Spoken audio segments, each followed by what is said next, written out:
Peter Balakian is here. His great-uncle, Grigoris Balakian, was one of the leading Armenian intellectuals of his generation. On April 24th, 1915, he was arrested along with 250 other leaders of Constantinople's Armenian community. In 1918, he wrote a memoir, Armenian Golgotha, which offered his eyewitness account of the genocide. Peter Balakian first learned of the memoir in 1991. Now, after a 10-year translation project, the book has been published in English for the first time.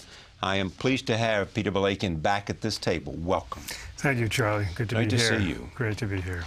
The finding of the memoir, how did that happen in 1991? Strange set of circumstances. I received a magazine article from a friend cut out of a magazine in France where a commemorative ceremony had just taken place in honor of my great-uncle. And my friend wrote in the margin, any relation.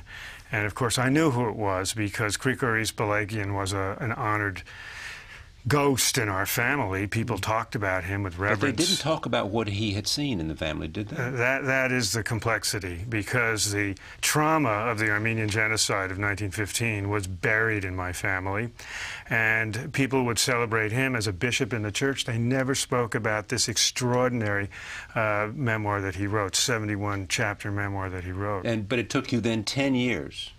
How long did it take you from 91 to 2001 to... Well, first what happened is, I had to get the book in Armenian, and there was a copy in the Middle East. In Beirut? Yeah, right. It came from Beirut. And then I had to find a collaborative translator to work with, right. And I was working on other books. So it was a complicated process, and all in all, 10 years working on the memoir, but really almost 20 from the discovery of this lost book, this great lost memoir. It's many stories. It is the story of how he did it, just the journey of this man. It's also a documentation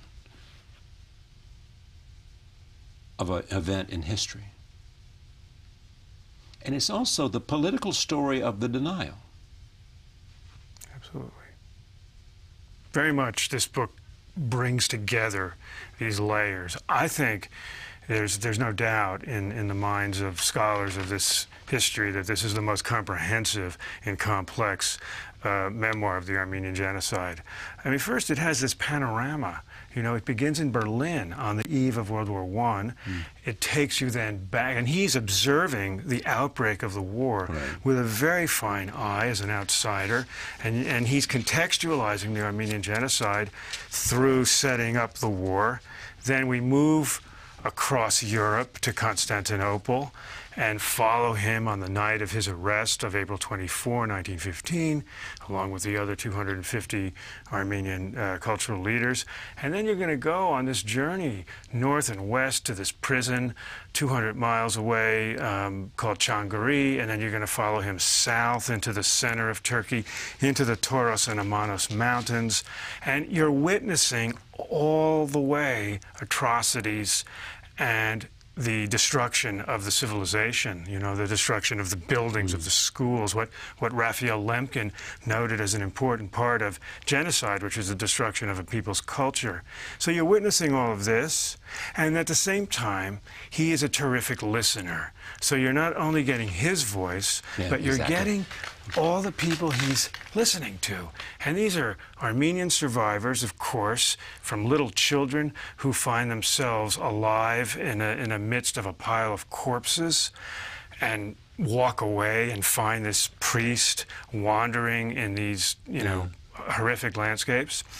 You're getting those voices, but you're also getting the voices of Turks, of Turkish perpetrators, like this one captain of the Turkish police gendarmerie in a certain crucial part of the deportation actually opens up to my great-uncle. Because he thinks he's going on his way to his death. Absolutely. There's no way he could be as candid as he was in that interview without feeling that this man's going to be dead and no one will ever know what I'm saying to him. And you also get the voices of German, Austrian, and Swiss railway engineers who are working on the Berlin to Baghdad Railway, because Germany is Turkey's wartime ally, and you're hearing their bystander witness, I would say their rather, detached view of the massacres and the atrocities, and their voices are very valuable.